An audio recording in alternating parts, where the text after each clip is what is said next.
this section. Obviously, Signifyd, PayPal founders, PayPal in the wild, that's how I used to pitch Signifyd. So payments and fraud are at the core of our business. Can speak up. All right. So we're mic'd for recording, but hopefully it's a small enough group that we can actually get around. We good? Okay. There we go. Audio issues always. So I was a filmmaker. I had a film go to the Rome International Film Festival. I was a math teacher in the Bronx and have special education degree in math. Google was a client when I was an attorney. The worst or the best meetings were the ones right after lunch. So let's make sure that we keep it a little high for Eleanor. And she's going to come up and she's going to talk about our returns product. I know the cow from Samsung mentioned that we're too large. We're going to talk about the returns one. She's going to add refunds to that concept. That's very fancy linked. How do you get that money back immediately? She joined Signifyd from Rihanna. She's a senior product manager. So welcome back. Thanks, Bennett. Up until today, Bennett was convinced we'd actually met in person, so it's one of those byproducts of being remote for all these couple of years.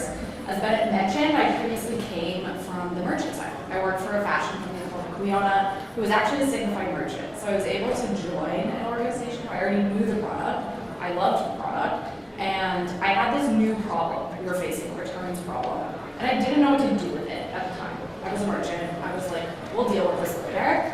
And so now I'm excited to be building solutions that actually address that. So, as mentioned, we're going to talk about returns today. We're going to talk about refunds. It's something that comes up a lot. I did not ask Cal to talk about returns, but I'm glad he did, since it's top of mind for many of you. And what I want to focus on is how we can rethink returns. From my perspective of, this is a problem, I don't want to deal with it, let's just spend money on it, into something that can drive revenue and drive lifetime loyalty. We want to think about how we can have returns be a place where we can build deeper relationships with customers and appropriately manage the risk that comes along with these great customer-centric policies. So, just high level what we're going to talk about. We're going to start with macro trends that are out there in the environment. How did we get to where we are today, and what is driving transformation?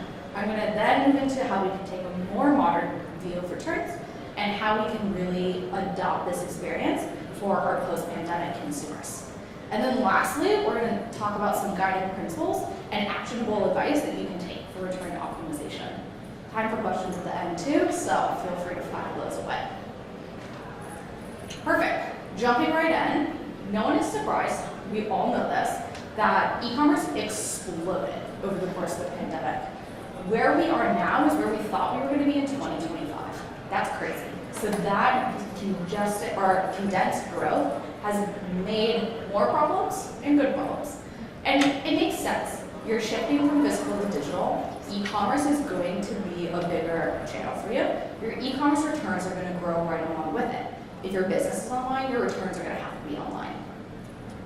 But what we found, or probably more painfully felt, is that returns orders when they are bought online are returned more frequently, almost twice as high as something that is bought in store. So it's not just that your mix of channels is changing, the actual nature of your returns is changing. You're moving to a more inherently return-prone channel. As you can see here, it's estimated that 8 to 10% of purchases in store are returned by consumers, but it's going to be somewhere between 20 to 30% of everything that's purchased online. That makes sense. You can't touch the product, you can't feel the product, you can't smell it, taste it, whatever you need to do with those products that you are only experiencing in a digital sense. It's an easy mistake to make as a consumer to buy the wrong thing, and returns online give a lot more opportunity for abuse and malice. So, the rate of online returns is officially also growing faster than sales. Last year, sales grew 14% year over year, but that return rate grew 17%. So it's becoming a bigger and bigger problem. And I imagine that this is only going to continue as more and more people are shopping online and you're starting to buy for your post-pandemic lifestyle. I don't know about you all, but for me, I'm trying to get back into real pants again, which means I have gone to FedEx so many times recently. So that's what your consumers are doing. They're changing what they're buying for, and they're buying it online. So all of these things are coming together to drive a lot of returns. So another one of these factors that's contributing to this growth of returns is that about 8% of returns are considered fraudulent. And this is probably deeply underreported just because everyone's going to define that a little bit differently. So what someone might define as abusive at one place is not at all abusive to another merchant. So we really don't know if this is the actual number. It is something to probably consider underreported as people are making those customer experience trade-offs. So I want to highlight a few of the trends that we're seeing from our merchants that we work with and just what else is out there. The first is significantly not as described claims. So this is someone who's bought something online. They're going to call into your customer service or submit an online form saying, this is not what I expected, I'm demanding a refund, give it to me now. And your customer service teams or just your other KPIs encourage you to refund that customer to keep them happy. Some of this is legitimate. Maybe you bought a lipstick that's a totally different color than what you were expecting, and they just give you a refund.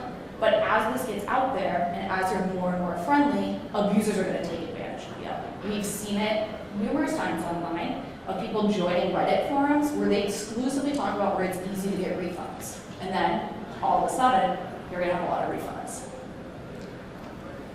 In a similar vein to this, you have an item not received, something that is very common amongst all of you. Porch pirates obviously exist. I live in Denver. We have a huge problem with porch pirates. And frankly, I'm sure you've all felt from your fulfillment partners that they're super overwhelmed. So that means stuff does go through the cracks. And you don't want to punish those legitimate customers. But similarly to our earlier snag claims, fraudsters are going to figure this out.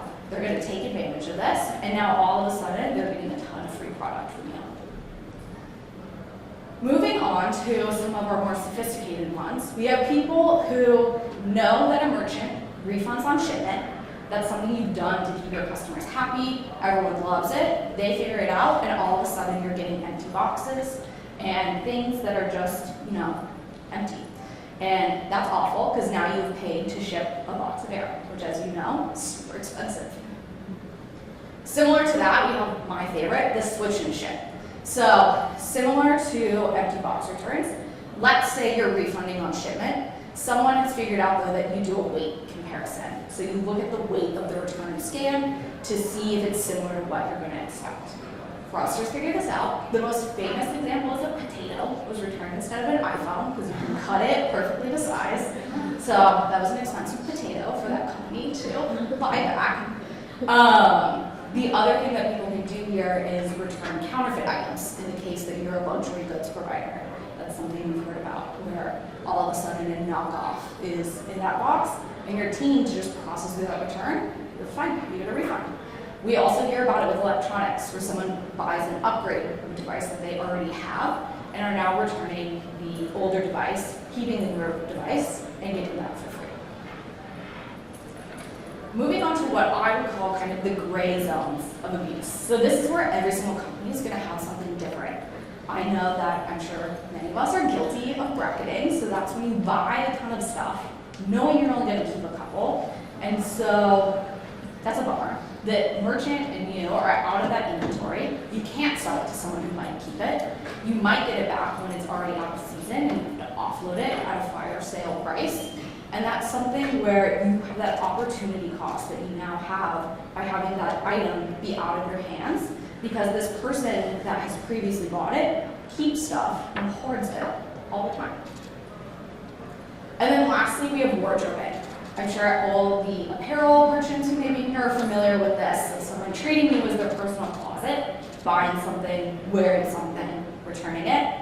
Like I mentioned, I was at a fashion retailer, and I cannot tell you how many silk shirts I saw returned that just spray tan all of the inside for people wearing them. This is a real thing. This has been known for years. But it's not just apparel where this is happening. Think about when someone might want to rent a product, a TV for the Super Bowl that you fully buy, unbox, set it up, and then send it back.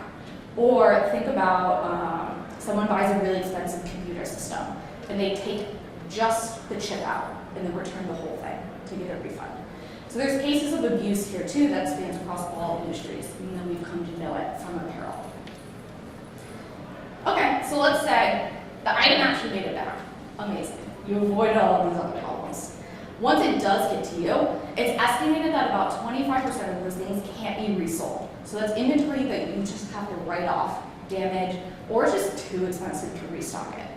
So based on data that we've seen, Signifyd is seeing that it's about 3.7 times the sales price of your refund to actually process that whole return. So that's incorporating shipping and handling both ways, restocking, refurbishing, repackaging. That means that this, what is on paper, a $180 billion problem, is just the tip of the iceberg. It's huge. And that's not even considering what opportunity cost is here. You can't sell those items to someone who would be a loyal customer to bring you lifetime value because you don't have them anymore. So that's the real blow, that opportunity cost that you are wasting because of frictions that exist. So what do we do about this? Logically and in a knee-jerk way, we would tighten up restrictions, obviously. We would do things like only refund once we've inspected the item, received the item, all of that. But you all get, it's not that simple. Consumers expect returns to be free and easy. This is absolutely table stakes for an online company. They're gonna tell us that they're gonna stop buying from a brand if they have a bad experience. Maybe you have a loyal customer that can deal with this friction because they've been with you for a long time. But if this is a new customer that you've spent so much money acquiring, they're probably not going to come back. The amount of choice that consumers have is growing, and expectations only grow along with them. So we all have to work together to up-level these experience and create seamless customer journeys. It creates a returns dilemma, and the rock and the hard place that I'm sure you all have heard about today. You're finding yourself needing to chase this high level of customer experience, but you're opening yourself up to potential malice and losses from these flexible return policies. These internal conflicts really come to a head when you consider that all the teams involved in a return have very different data that they're accessing and very different KPIs that they're managing too. So it means that you have the consumer to keep happy, your internal teams to keep happy, and you have to protect yourself. It's a lot to balance. And so the final force that we're really seeing transform the returns industry is the focus on sustainability. Thank you all for coming back up the stairs, presumably, not in the elevator, since you're here so quickly. Where we kind of left off, we were talking about trends that are affecting everyone in returns. And the last one I'll touch on is sustainability. It's affecting consumer buying patterns. Think about every single organization talks about sustainability. Every single merchant is deeply concerned with sustainability because their consumers are concerned with sustainability. I don't know about everybody else, but I have boxes all over my house, so I'm constantly thinking about the environmental impact of shipping those things and of shipping those things back. One thing we have seen is the emergence of these companies that focus on sustainable reverse logistics. So getting that return back as sustainably as possible. So, if you were here before, all of these forces have now brought us to this point where we really need to drive transformation and how we're managing returns going forward. May I have your attention, please? May I have your attention, please? This is the building's fire safety director, and due to a false alarm on the fourth floor, we had fire alarms go out throughout the building. We are asking that all tenants resume normal activities as the situation has been resolved.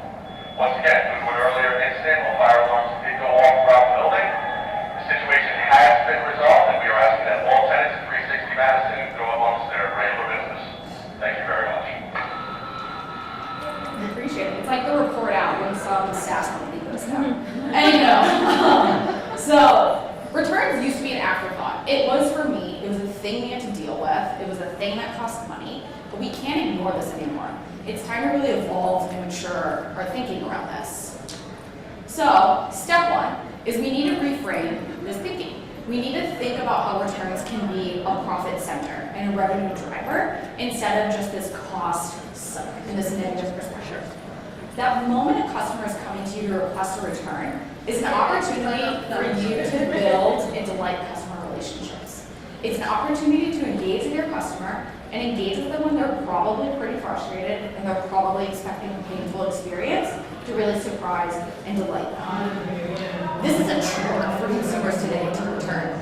It's confusing, it's incoherent, everyone has something different, it's slow, all of these things. It can be so impactful to your brand if you're able to do something like refund your shipment right away. Let's impart that set of values that we can give to our customers to make sure that we know that we care about them in the good times when they're checking out and the bad times when they're coming to return. If you can replace that product that someone's returning to something else, or upsell them, or just really at the end of the day provide a thoughtful experience, you're going to drive your top line revenue. What we found in a survey is that if someone has to pay for a return within 2 years, there's a 75 to 100% chance they're not going to shop with you anymore. So effectively, by having your consumer pay for a return, you're saying we don't care about you and we don't want to do business with you in 2 years. On the other hand, if you do have free returns, consumers are likely to spend up to 450% more over the course of that same time period. So you're driving returns as a lever to grow your revenue and to gain new loyal customers if you do it right. Step 2 to address this. Leverage the power of a network to decision more intelligently. So, as it seems for everyone these days, technology really helps us solve our problems. Or rather, Signifyd's technology, in conjunction with all of you as merchants in our network, can band together to help solve this returns problem. When you're examining the behavior of a shopper just on your site, you're only going to have a very limited view of that customer. When you come to Signifyd, and what we look at is we see how this person behaves across our entire network. Someone's only going to come to you and claim, I did not receive abusively, 1, maybe 2 times before you're going to catch them. With the power of a network, you can stop them that very first time and never have that problem. Conversely, you've never seen someone before, you can rest assured that they look amazing in the network, and even if it's their first time shopping with you, you can do things like refund instantly and have a premier returns experience for someone that very first time. So what we want to do is we want to encourage return shopping, not return abuse. With all of this intelligence that we have in hand, you can really drive the experiences that it's going to look like for your consumer. So let's say your A+ star customer comes in, they request a return, pull out the red carpet, refund them instantly, schedule that pickup, maybe even send them a gift and thank you for doing business with us. For your average customer, let's say you want to offer a promo code for them to try something later. Let's say you give them a free return, but maybe since you're not so sure about them, you inspect that item before you refund. For those that are starting to raise those red flags, you can say, we'll give you a return. Maybe we're only going to offer a store credit. Or maybe we're going to have you return in store, so they have to have that awkward experience with the person to deter that abusive behavior. You may say that's friction, but in this case, I consider that a feature, not a bug. That friction protects you. And then finally, for those serial abusers, let's say all sales become final all of a sudden. Let's say if they claim they haven't received something, you need to have them file a police report or do something that's really hard. Maybe in the extremes, you fire that customer and you don't want to do business with them anymore. So for all of this, it's up to you as the merchant to define what you want your outcomes to be and leverage something like a network to combine intelligent data with business policies to drive friction-free outcomes for all of your customers and make sure that experience is as personalized as possible. And then step 4, our last step, is to be intentional about your returns program. If you kind of think about it, whenever you are processing returns, you should think about it as buying back a product from your consumers. You're never going to spend more money making a product and shipping a product than it's going to drive your revenue. So you shouldn't be accepting returns that are ultimately going to be a loss. You need to be intentional about this. So with that, the purchaser in any return system is you. And you need to be intentional about what customers you are accepting returns from and which customers you want to give those friction-free and amazing experiences to. So, all in all, take all of this and to be intentional about your returns programs. So, that actually brings us to the end. I have some time for questions that I would love if anyone has some. Otherwise, I'll be around, chat about returns. And I guess no one fell asleep in the lunch session today, so we made it. right back, Carmen, I'm sorry. Maybe you did, maybe it was your fault. Surely we have some questions. Yeah? So, we've got a policy in place Mhm. that if single retail user returns over a high percentage or a set percentage, Yep. we will close their account down. Is that too aggressive or? So there's other things you could do in place of that. So you can close their account down, sure. But you can also offer things, say like, just so you know, you can keep buying from us. Maybe you have to start paying for your returns. Or maybe you just can't return, period. They are what they say they are. It's probably not going to end up in a chargeback, but you have other options rather than just shutting their account down. Obviously, the extreme, yes, you probably will fire a customer. Yeah, we have a sort of fine line balance because we deal directly with brands, so Mhm. it's return policy we use as well. So, if a customer returns a product to us, our biggest hit is wardrobing. Yep. It has to go back to the brand, it is clear in our policy. In the meantime, the customer rates a charge back because they've not received their refund back. So we're being hit from all angles. How do we work that? And some of these customers are, you know, our sort of VIP customers, so very, very high spends. Mhm. Is it, you know, so the way we're looking at the moment, regardless of your spending, or who you are, we are going to shut your account down. But we're getting hit by multiple things in between. Mhm. So how do we sort of minimise all of that? So that's one thing I would probably reframe in this context is even if someone is a high spender, if they are returning, let's say 80% of the stuff they buy, are they really a VIP customer? No, not at the end of the day. Yes. I get it though. Everyone has different KPIs that they need to manage towards. And what Signifyd is really aiming to do is for that customer, just be clear about what the situation is. And you can choose as the consumer then to continue to do business or not. But that's up to you. And as long as that is clear, we're also here to help on the chargeback front as well. So it really is an end-to-end ecosystem of thought in what escalating steps an abusive customer, which I would consider this person, might take to get their money back. Okay, it's more about as well as wardrobe, we have counterfeit, then we have counterfeit. So it's, you know, somebody might buy a £20,000 watch, take the stones out, put it off, send it back. By the time we send it to the brand, that's 4 weeks. Mhm. For our brand then to come back and say, hey, there's something wrong here, it's not a required item. How do you work with that? Because if there's a 4 week window, in that 4 weeks, that customer could have placed another 30 orders. Because we don't know at that point, for us, it's still a good customer. At that point, we don't know that this customer is doing policy abuse. Yeah. So that's where the power of the network is really helpful. This person has probably done this at other places, and we've probably seen it. So from the time that they're buying, and then you get that refund request, you're going to get a red flag right there. And then in that case, sounds like you probably would not want to do that customer or business with that customer. So then you can very easily add them to a deny list in the future, saying, hey, I don't want this person to buy anymore. And we've gotten that feedback on the return. So then as our returns model is improving and improving, they will be bulked in the future.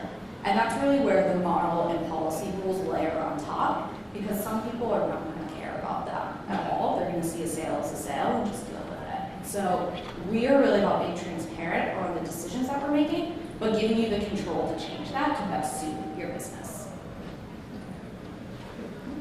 Yes? How are you flagging the customers to make that decision? This is not. So we have feedback loops where someone who is on a returns product will send us feedback saying, I have a potato back, that comes in the model, that goes. We have a few different keys by which we identify a consumer. It can be confirmation email, it can be device ID, it can be address. So we have a really complete view of this person, even if they're trying to hide their identity. And then the last thing that's actually been really amazing about returns is oftentimes someone who's an abusive returner, if they don't get what they want, they're going to go to a chargeback. And we have 10 years of chargeback data. So we have a lot of history, even before this problem became at the forefront in the market, of what people were kind of doing behind the scenes. So we can retailer not to do You would be. If you, for this platform, you do have to send us your return data and then feedback data as it comes in. But that's how you get reimbursed. Exactly. Okay. Right. So you have a loss, then what do you reimburse? One more question. Yes. Last one, I was checking the time. Oh, no, we're fine. We're in I the know break, it's so not- anyone else can go if they want. So is this right, I'm just going to try and get the process in my head. Is it a manual step that, say, my team would have to do? So returns come in, it's a serial user, it's counterfeit order, whatever. Do we then have to manually notify yourselves, or is this like, it can be an automated process? So what is your process today for returns? It's automated from our distribution centre to trigger point from there. How does the customer come to you to request a return? On their account page. So we would integrate with that point on your account. So the front end. Someone clicks that button, they want to request the return, they submit their information. Based on the response you get from Signifyd, you can drive with that front end experience. For someone who's perfect, maybe it says, amazing, here's your label, it'll be refunded as soon as it's scanned. For someone who you do want to double check, you can say, you have to talk to our customer service team and drive them to a different channel where they do have to have that awkward interaction with the person to do that. So it is automated once everything is set up. And it's creating the friction where you need to create the friction. Exactly. But it's front end. So I'm just thinking from an IT perspective, that needs to work needs to be done on our front end system. It would be depending on how much you want to automate that front end. It is an API integration with us, so we don't have a front end experience. We can give you the data points you need to drive that customization. Cool. I'll have no questions for you later. Come on over. I'll be like around the return. Yeah, we'll be So, later, So to be clear, I think we have 5-ish more minutes, and then it's like 5-ish more minutes to transition, and then a break. So like we're in a big gray zone.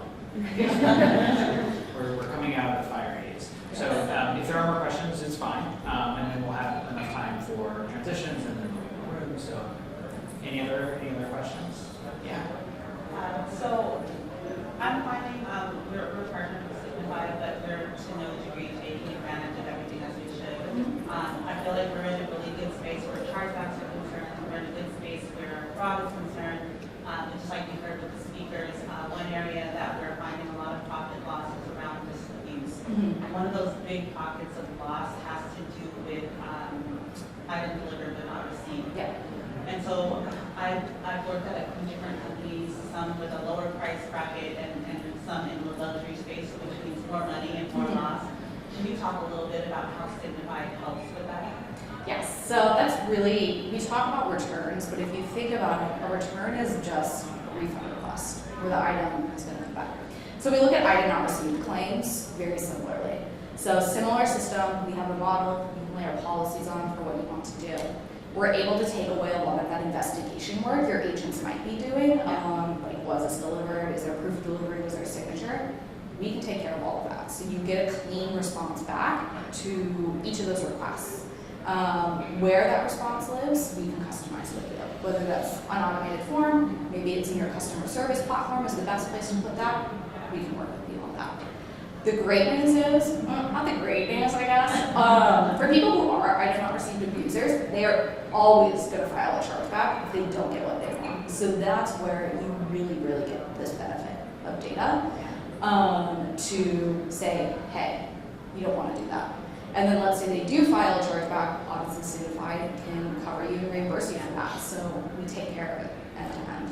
And once you do start deterring it, we found that the abusers are not going to come back once they figure out that they can't get away with it easily. Which platform are you on?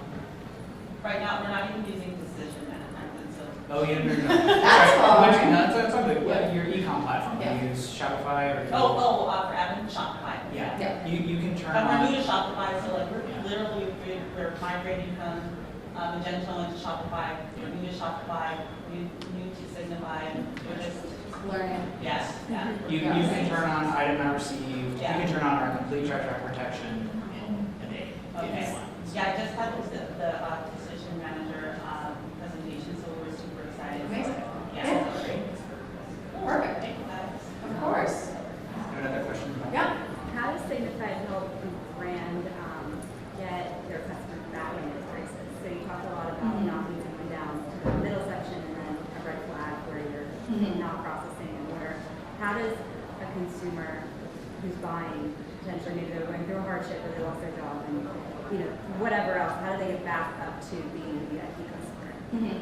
I think it's important to distinguish that when we're talking about a VIP customer, it just means that you're not abusive. And so there's different things that means. My goal and my vision is that we are really making you feel empowered to offer that best-in-class return service to the vast majority of your customers, because you know Signifyd has seen them, you know Signifyd says they're great. So people who are on the margins, they're probably still going to have a great experience. You really only want to start introducing these friction points when there's proven abuse there. So you're going to start out great for the most part, and then if you are a bad actor, it's going to get more and more restricted. Obviously, in the cases of clear abuse, that's where, from that first time you see that customer, we're all going to be like, we've seen them at Samsung, we've seen them at eBay, we've seen them do this all over the place, just don't even bother. But that's pretty few. Yeah. Are you considering refund abuse guarantee as we do for child guarantee? Yes, we absolutely are. Our vision is to really put our money where our mouth is at any point where revenue leakage is happening. So that is where we want to be. This is like very future, so do not take this as a commitment at all. I would love to give you an indication of what this person's going to do at checkout. So you can say, this person's amazing. Let's include a return label. Let's say they just have to slap it on. They get their refund right away once they do it. Let's say this person's not great. No label. They have to contact customer service. So I want to give you the power at checkout to know what this person may or may not do down the line, so you can have very customizable red carpet experiences for going that's great. The way that I think about Signifyd's product strategy is guaranteed payment. You have both made a sale, the sale is good. If you would have had a loss because of a refund and they're not going to come back and purchase again, that's what we want to, any actual loss of, hey, I thought I sold $100. Do you get to book $100? That's what we want to guarantee of any of these types of losses. So you could sell us a potato for $1,500.